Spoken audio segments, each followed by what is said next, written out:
Let's be honest with ourselves. Parenting is so much more than just putting food on the table. It's about shaping lives. It also requires emotional clarity, mental resilience, and most importantly, intention. Welcome back to Talk Time, where we have conversations that matter. Today, we're diving into a topic that affects more families than we would like to realize: parenting with a purpose. And that includes intervention, mental health, boundaries, and having the right support. Joining me today is educator, author, and clinical mental health counselor, Ja'Net Brown, and she's here to share her thoughtful insights on this subject. Before we get started, please don't forget to comment, subscribe, like, and also hit that notification bell so that you never miss out on these important conversations. Now, let's go ahead and get into this Kiki.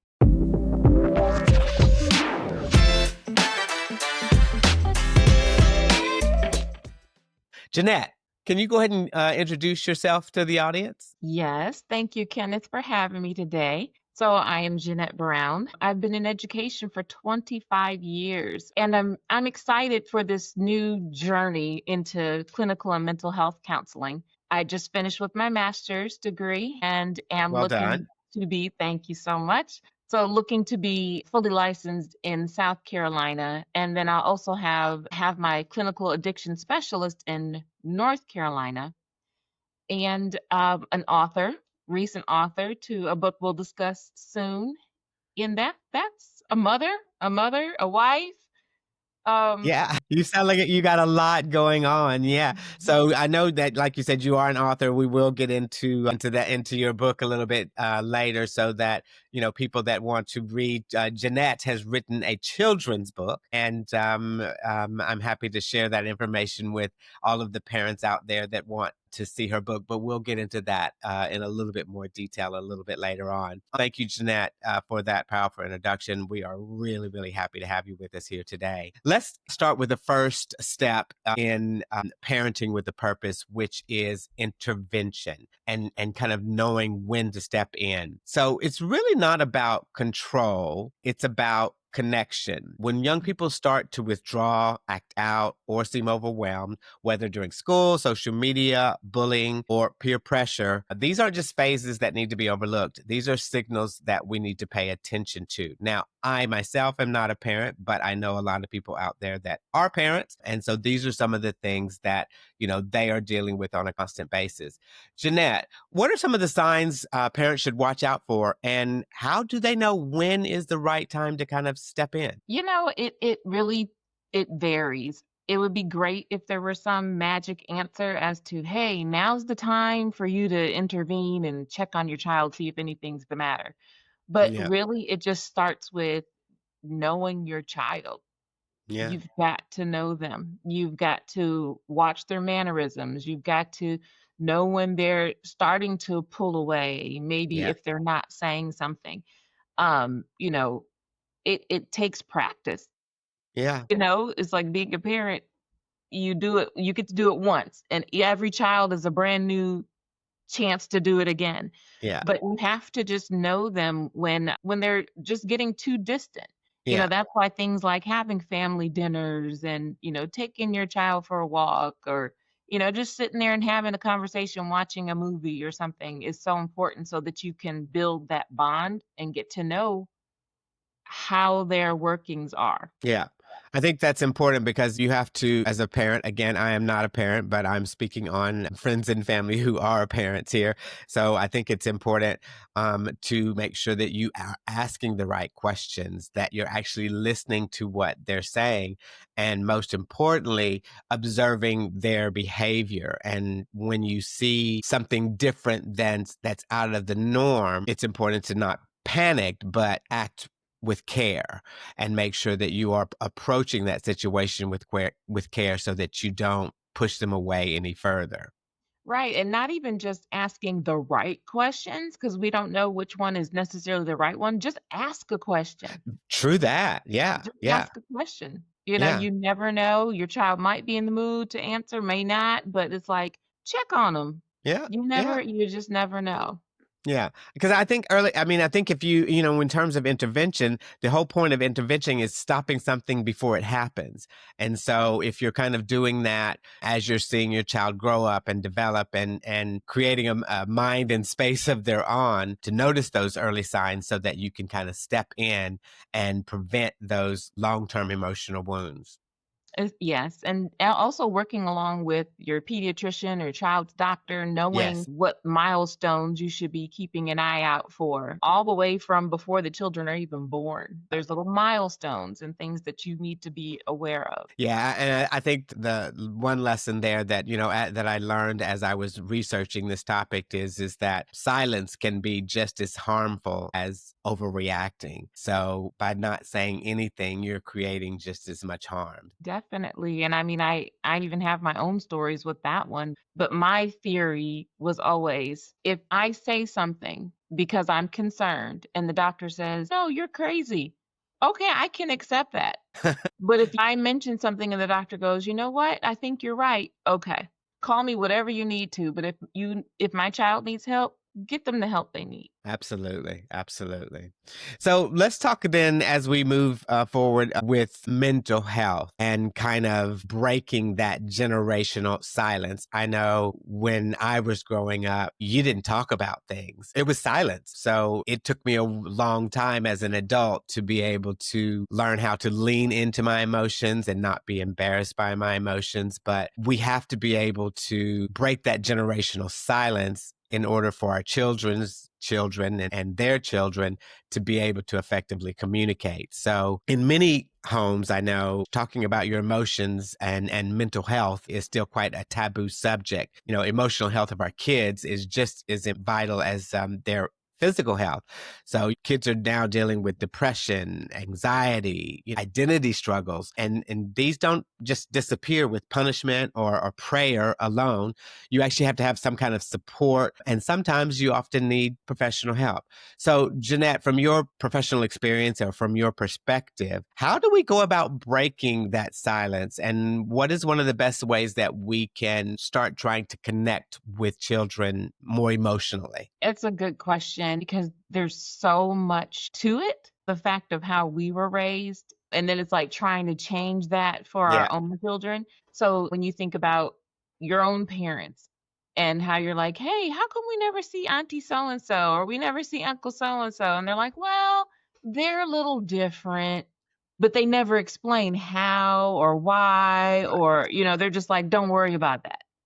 But it's like these are things that typically will run in the family. Not just, like Down syndrome or, autism or something like that, alcoholism. Those things tend to run in the family. And Very so true. you can't ignore it.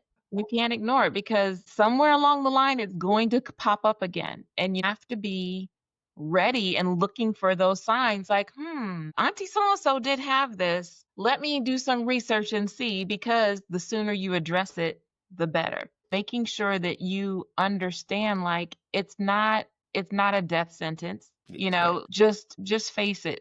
Just face it. Okay, this is what we're dealing with and let's go ahead and move forward. It's a bad thing to be prideful about it and think, "Oh, well, I can't have a child with a special need," or "My child, no, I'm to this." Yeah.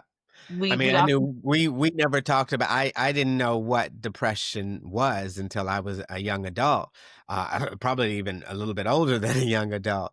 But looking back on my childhood, I see many signs of depression, which kind of shaped me into some of the self destruction behavior that I had early on in life. And of course, as we get older, you start realizing and learning and getting that therapy. But when we were growing up, I mean, therapy was not something you brought up. No one said the word depressed. It wasn't even a thought.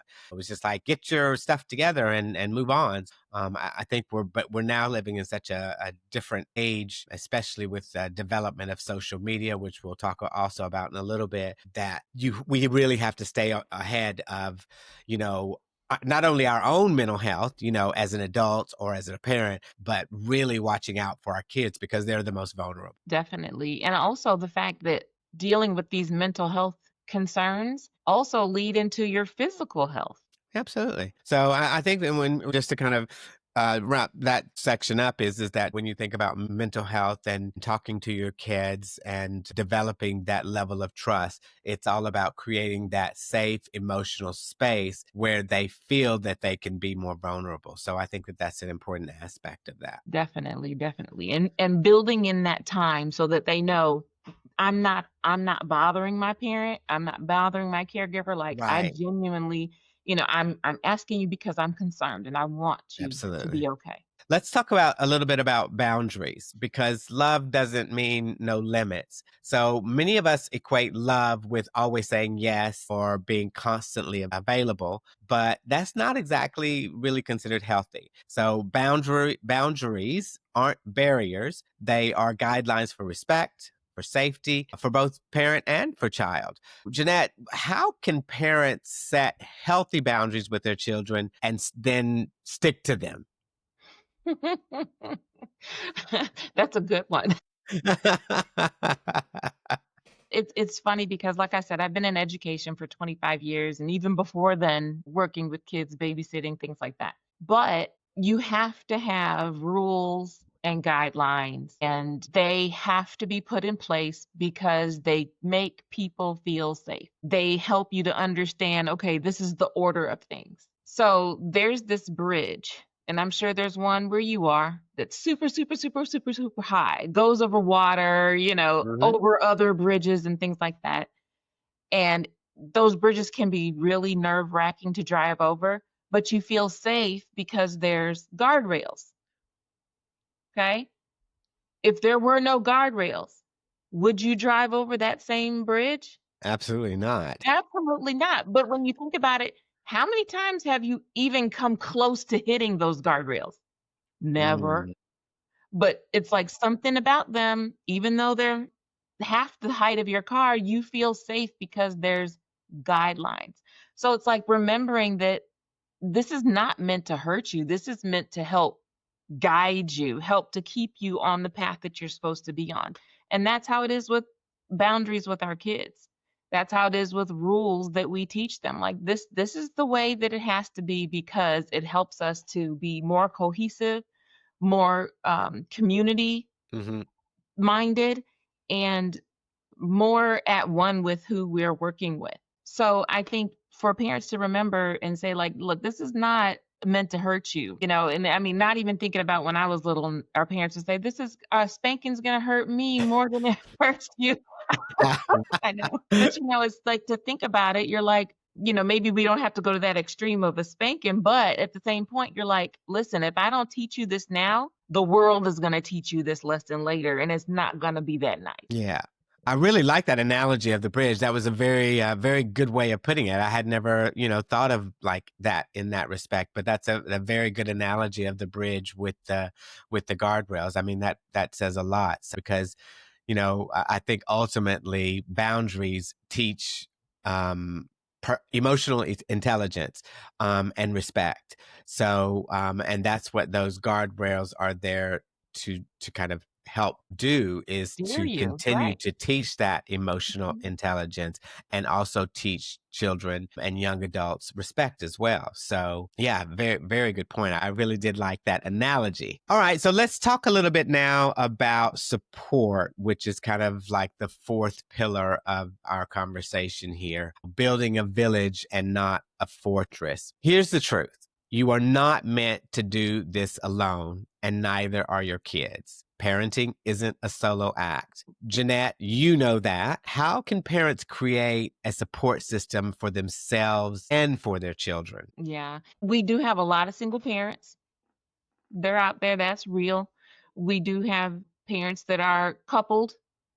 That's real. But even sometimes when you are a couple, sometimes you can feel like you're parenting all by yourself.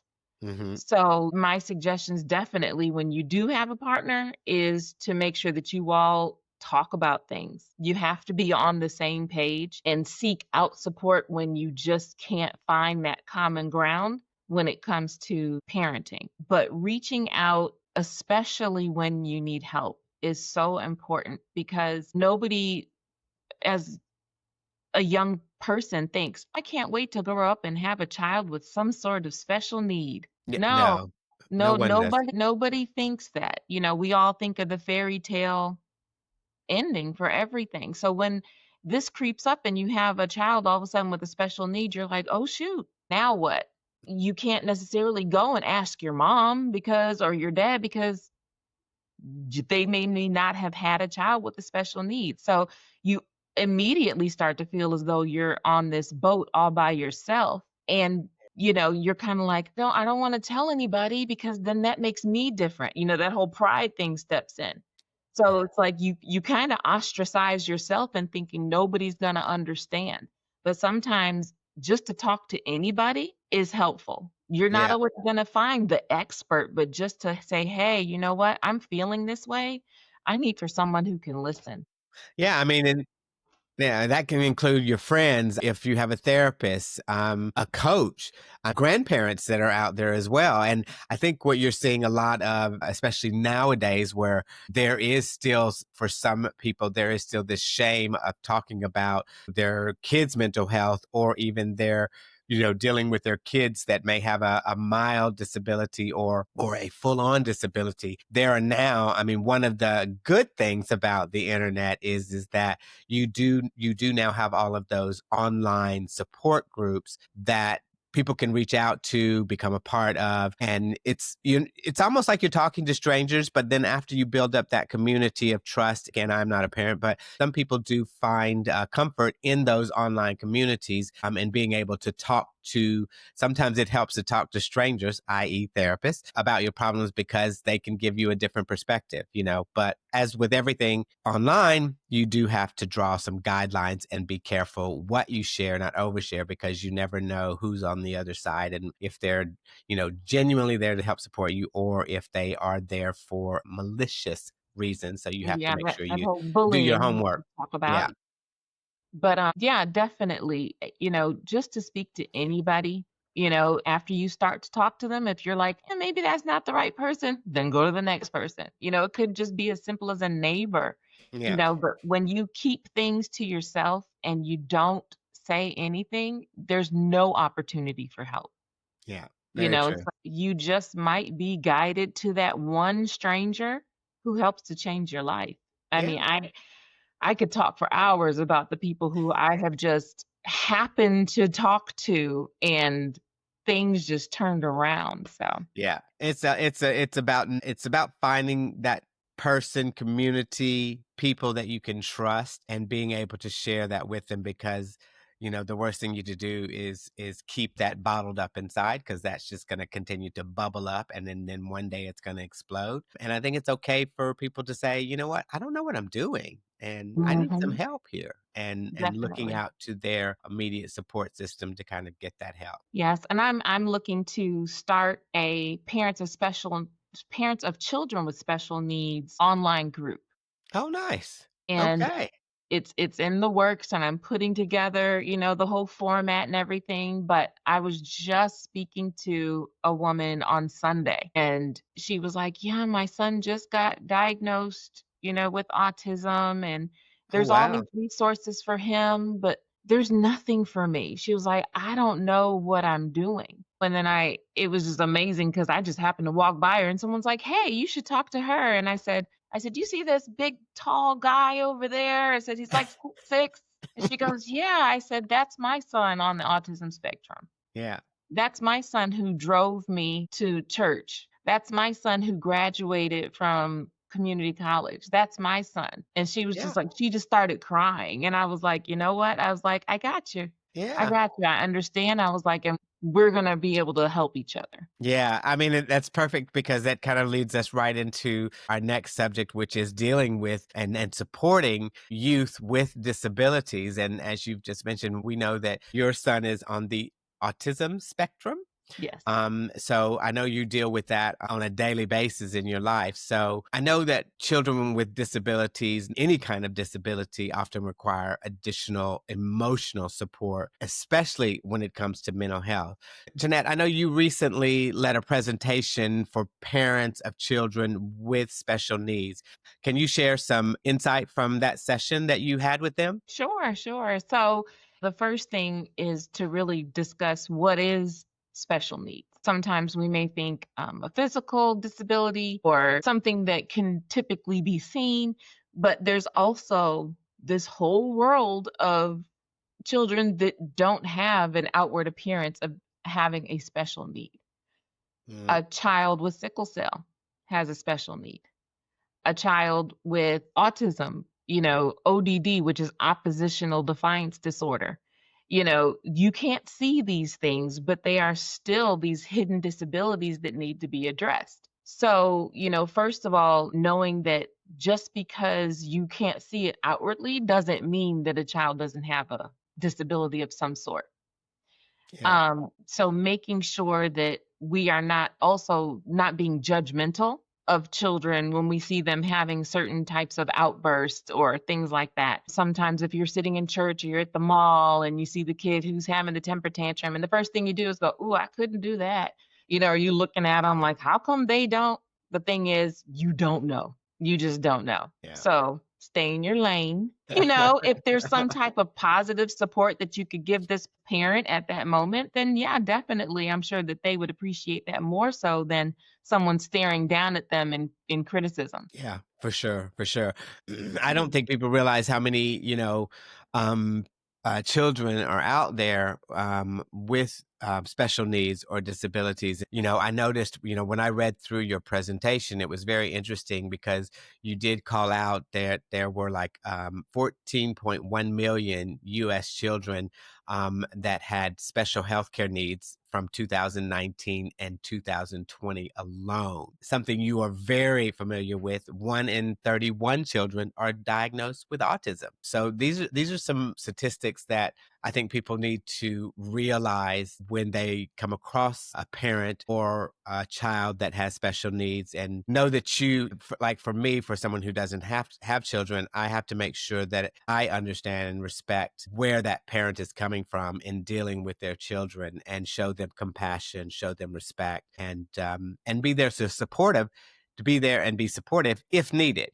So I think that those are some very important details. So go ahead. Anything I else was on the well, I was disabilities? just gonna say it's just interesting because, the way that people will treat you, sometimes the way that they'll stare at you is what makes a parent go into these little silos of being all by themselves because they're constantly being judged, and it's not a good feeling. I have 2 boys, but my youngest, was born with a congenital heart defect, and so not going into too much information, but his little body was taking so much energy in making his heart beat that he couldn't put that much emphasis on the physical Mm, aspects of being a kid, like crawling and walking. And so I remember me carrying him. I don't even know where I was, but I was carrying him, and he was probably about 15, 16 months old. And this woman saying, "That boy is too big. You need to put him down." Ma'am, ma'am, thank you. can I'm you like, mind your own business? mind your business. And I Yeah. think I probably did snap, which is not normal for me, but I was just like, "He can't walk. How about fancy that? He can't walk. Mind your business." Yeah, you just You know? some people just don't understand that you don't know what's going in people's lives, and you don't have the right to just approach someone and give your opinion because you don't know what they're going through.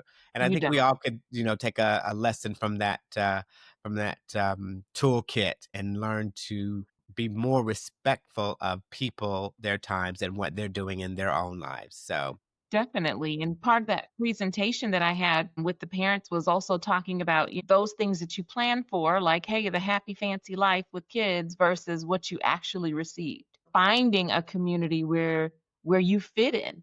It's like nobody understood my child with a heart defect. No one understood my child with autism. Where do I fit? Then there's the whole, where do they go to school? How do I yeah, find the appropriate therapies? How do I pay for these therapies? yeah, Now all of a sudden my friends are not as close because they're like, "Oh, she's so busy," or, "Oh, her child acts different," or, "Oh," so these are some of those things that we talk about in the presentation because mm, these are real situations that can just really impact the parents' mental health. Yeah.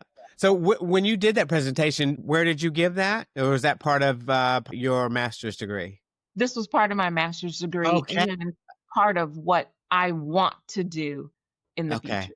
Yeah, because when I read through it, I was like I said, I kept said that I've said it a couple times. I'm not a parent, but as I was reading through that, I was like, this is so much good information. And I know there are a lot of people out there that could use those extra tools because and support because they don't know where to go. And they, like you said, sometimes there's that feeling of isolation because friends and family who were once there aren't necessarily as close because they don't want to be close to that situation. And so they become distant. And so then, parents, children even feel more isolated. And, then they start asking the questions, why did this happen to me? So I think it's just important to be mindful while parents are going through what they're going through, to be mindful and respectful, of their lives, especially with children with special needs. So, Right? And that's the whole purpose of creating this was so that I can put it into action and make it happen. This is yeah. not something I plan on letting sit on the shelf. Yeah. And I have no doubt that you will, because I know that that is something that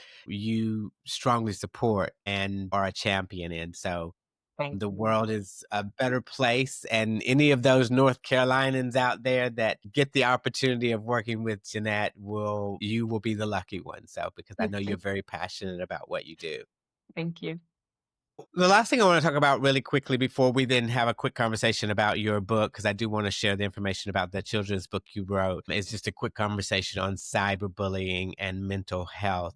This is something that not only affects youth anymore, but it also affects adults because online drama is real, and the emotional abuse that comes from that can be devastating.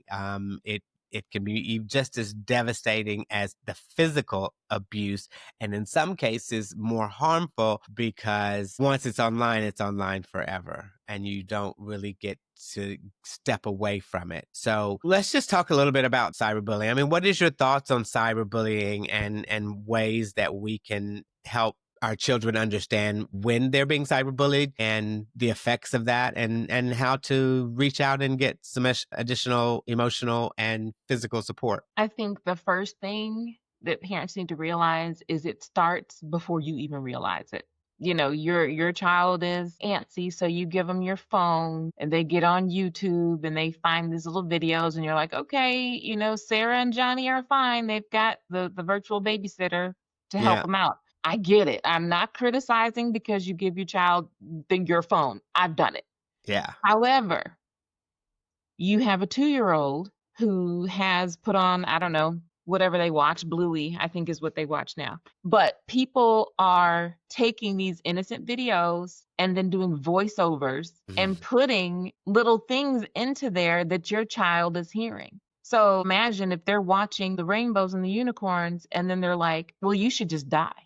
Well, this is what people do now. Why they do it, I don't know. They need their own mental health professional. Yeah. But these are little things that all of a sudden your 2-year-old hears, and then they start repeating it. Yeah. And it's like just as quick as that, it's gotten into their minds. And when I mean, like, you would be amazed if you sat and watched some of these kids' videos, how many voiceovers are going into them, and people are changing the wording, and you're over here doing what you got to do. And Sarah and Johnny are watching this, and they're being told, you're ugly, you're this, you're that. Subliminal messages that will carry on. So, Yeah. I think it's important to remember this starts much earlier than you think. Then, computers and getting online and everything has become such a big major part of education. The kids have a lot more access to all of these platforms and the various things online. And people get into those things and infiltrate whatever that they want for your child to hear. And the kids Yeah. start to believe it. You hear it long enough, you start to believe it. Yeah. Then there's the messaging that can get through, who are messaging your kids. I Yeah. mean, we've seen it. People sending you a text, hey, what time are we getting together? You're like, I don't know who this is. But it's like this phishing technique Yeah. that they use that just kind of hooks you right in. Yeah. So it's really important to start watching your kids early and also teaching them about empathy and how what they do impacts others. You know, how we're all in this together, and it's like, you can be the thing that helps people to grow, or you could be that one thing that hurts people. Yeah. I mean, and then especially, you see a lot of it when you talk about teenagers, you even see more of that cyberbullying because somebody does something and then somebody records it. Next thing you know, it's gone viral. And then the person who's the butt of that joke is now suffering that physical, mental abuse of cyberbullying. And then then that causes them to, be depressed and create more anxiety. And I think those are kind of some of the things that parents should also watch out for. Again, not speaking as a parent, but if you start seeing, if your kid's online a lot and then you start seeing all of a sudden the onset of, anxiety and sleep issues or even academic struggles, that could be a sign that something's wrong. And a lot of that could be linked to cyberbullying because again, once it's online, it's there to stay. And, Right. and And sometimes unfortunately, our youth, we see it all the time. You see it on news stories, you see it on online stories where, a teen gets bullied so badly that the next thing that they do is create harm to themselves. And that's something that is completely preventable. And it goes back to making sure that first that the parents are looking out for those signs and stepping in, going back to that intervention part of the conversation, stepping in and intervening to make sure that they're putting those guardrails in place to prevent that. Um, another part is, think about not only if your child is the one who's being bullied, what if your child is the bullier? Very true. Yeah. Sometimes people may assume, "Oh, you're the parent of the kid who bullies, you're bad person too." So imagine that person. Very You, true. that parent. It's like, what do I do if my child is the one who is the bullier? Yeah. Also, what if my child is the one who's being bullied? So it's like trying to get to that mental health part, like, hey, what's going on? It's not just that Johnny or Sarah is mean. Yeah. Maybe they're dealing with some type of depression. Maybe they're dealing with some type of insecurity that needs to be addressed. Yeah. I think the final message on that, at least from my perspective, is not staying silent. I think it's very important. Parents should have those conversations early on with their children, creating that safe space. Because if a child is being cyberbullied or a teenager is being bullied, they should feel comfortable enough to come to their parents and ask for help. I think a lot of where the self harm comes is that our youth often stay silent because they're embarrassed about what happened. They're embarrassed that they put themselves in that situation or that they've allowed that to happen, and they want out of it, but they don't have the mental capacity or growth experience to know how to deal with that, and they stay silent. That then becomes part of the shame of it. And what needs to happen is in that circle is that we've got to break into that circle and teach our children to be able to come to to go to their parents and say, this is what happens. I need some help. And this is what's going on. But that starts at home with parents creating that safe space for them, I think. But that's, Exactly. again, I'm not a professional in this. That's just my opinions. No, but I mean, sometimes kids are encouraged to feel so grown, and like people will say, "Well, you need to handle that. You're in the 3rd grade now. You should be able to." It's like, you're in the 3rd grade, but you're still Come like on. 7 Yeah. or 8. I got shoes older than you are, and it's like, Right. Right. you can't put that on the kids to be like, "Oh, well, you need to handle your own problem." Yeah. No, I mean, even I won't even say how old I am, but there are some things where even at my age, I'm like, "Ooh, this is beyond what I've ever been through." And it's Right. okay to have somebody who can help you. So imagine if you're 6 or 7 and someone keeps calling you names, and it's like, "No, you're just learning how to navigate things." Yeah, you Yeah. do need some support, and that's okay. That's Yeah. okay. Yeah, I mean, and from my own perspective, I remember being bullied in school. Now, again, not to age myself either, but we didn't have cell phones and there was not even the Yeah, www. There was no worldwide internet when yeah. we were growing up. We had But that pencil and didn't paper. mean that bullying still wasn't happening. And Yeah, I remember being bullied in school quite often. And there was this shame about it for me. And again, grew up in a household where we were silent. And so I never said anything to anyone about that. And it's something that as I got older, became a young adult, and even in my mid 30s, not aging myself, still dealing with those silent traumas that Long have lasting effect. long-lasting effects. So, and I can speak from that from personal experience. And I mean, I'm a grown adult and have lived a good life at this point and want to live longer, but I'm still find myself even now going back into that mental space of depression, anxiety when I get into those situations. And I've said this on many of the videos that I've done here is I am an advocate for mental health therapy. You need a therapist, a psychiatrist, whatever you need to help you get through that is something that I highly encourage. As a matter, I had my therapist meeting yesterday. Good for So you.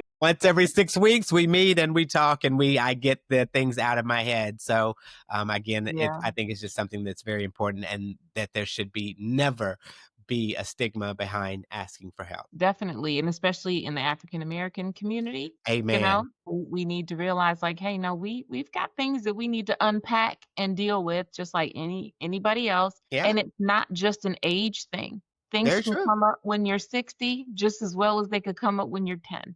It's just a matter of acknowledging that, hey, this is something that I need some help with. Just because Yeah. we've gotten older doesn't mean we've gotten perfect. Very true. Very true. Oh, parenting with a purpose doesn't always mean getting it right. It means being present, being aware, and being willing to grow alongside your children. So ask yourself, am I reacting out of fear, or am I responding with intention? Am I helping my child feel safe, seen, and supported? Because at the end of the day, parenting isn't about control, it's about connection. Now, before we go, Jeanette, I want you to tell the audience a little bit more about your children's book that you've written. It's called The World Without. So, can you tell us a little bit about what inspired the book and what parents and kids can take away from it? Yes, thank you for my plug. This is my book, The World Without.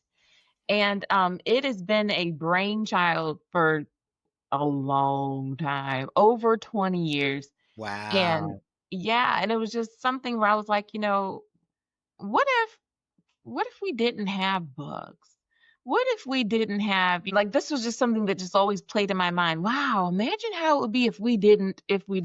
And then the whole bug thing came about. I've always been very much into science and earth science and all that kind of stuff. And Yeah. so my idea was basically how important these things are that we say that we don't like and don't care for. In my book in particular, one thing that I said, wow, who likes insects? Who likes mosquitoes? Nobody. Okay, so let's just get rid of them. Well, if we didn't have mosquitoes, it actually would be a problem. Flies. We're like, oh my gosh, we're outside. We're always doing this. They're buzzing and things in your ears. And you're like, okay, well, let's just get rid of them. We need those too. It's like flies are very important and you don't think about how they are. So, I mean, I won't share the whole story, but I've already stated flies, they're always in your face, they're, hanging around your Yeah. food. But if we didn't have them, then we would have a lot of animals and things that have passed just laying around. Flies are one of the best recyclers that we have. Yeah. So, they decompose and get rid of all of these things that otherwise would just be laying around, so dead animals and things like that. So it's informative. It's a fun book, but it's also an educational book Yeah. about, the world without different bugs and animals. So, one thing that I do want to share, because this connection didn't actually come until after I had my own children Mhm. and started really thinking about purpose and how sometimes like we said, this isn't the life that we planned for, but this is the life that we received, and it's like, Mhm. how do we make this work? And so in my dedication, I said that I dedicate this book to all the square pegs that don't fit into the round holes. You were created with purpose. You are truly needed and very special. And Mhm. so, like I said, sometimes you're thinking, no, I didn't plan to have these kids with special needs. I didn't plan for all this, but my kids have been the biggest blessing and they have changed me. They have changed the people who see them. They've changed the mental mindset of their doctors and nurses and their teachers, and just to see that this child can deal with all this stuff but Mm, still have so much joy, it really just makes you sit back and think like, what am I worried about? right. They have their cross to bear, I have mine, but it's like, man, Yeah. when you really just stop and just think about what is really important, you're like, you know what do I really have to complain about? Absolutely. So Absolutely. this book has started off as like, oh, a fun kind of science-y educational book, but it has such a deeper meaning and impact. And, I can't wait to discuss how we need roaches and how we need It's true. I mean, listen, every living creature on this earth was created for something and it all serves a purpose. And, definitely. wiping any of them out could be catastrophic. So, yeah, so I encourage anyone out there to check out Jeanette's children's book. It is a good read for your children at bedtime. Again, it's something fun that she wrote. I will put some links in the description about where you can find it. You can obviously find it online. You can find on one of those online giant retailers, but her book is available and it's available at most bookstores. So, but I'll put some links in the summary that you can find her book online for Yep. those who want to check it out. And I do highly recommend it. So, Thank you. There's also a Facebook page that the book has called The World Without Book. So you can get information about it there. And I'm excited about it. yeah, you should be. I'm proud of you for doing it. Like I remember Thank when you told me you. you wrote that, I was like, "What?" I've gone through the book with you, but I'm still waiting on my signed It's copy. coming. It's coming. I know, I know. It's I coming. believe you. So, I said that to you a few times, so I'm just joking there. But yeah, thank you, Jeanette, for being here with us today and sharing your insights. We certainly want to have you back on again. To talk more and get more into mental health, and especially when we get ready for summer's going to be over soon, and the years are going by quick, as we say. Kids will be back in school, so certainly look forward to having more conversations with you about this subject. We just really appreciate you taking the time and being here with us today. Thank you. And also, if we could share my email address, and then people that Absolutely. are interested in joining this Parents of Children with Special Needs group, they'll be able to reach out and connect, and then we can all share the information and give them a Absolutely. I'll book. put all the links in the summary. So I'll put the links to the book, to the Facebook page, and then I'll make sure we get the link for your support group as well. So because I think that is Awesome. something that is critical, important, and definitely proud of you for continuing to do that because again, like I said earlier, I know it's something that you're very passionate about, and so we just appreciate everything you do. Thank you. Thank you. And I think one thing, and I'll leave it alone after this, but it's like the things that I've been through have happened for a reason. And to make sure that I am creating purpose of what I've been through, I have to share it. Absolutely. For me to go through it and not share how I can continue to make it is not appropriate. I need to reach out and share with others. They're very good. Thank you again, Jeanette. For our audience, if this message resonated with you, please like, share, subscribe, but also drop us a comment and share your thoughts. What has been the biggest challenge or lesson you've learned in parenting with a purpose? Know that you are not alone. We see you, we support you, and let's keep having these conversations that matter. Ciao for now. Thanks, everybody.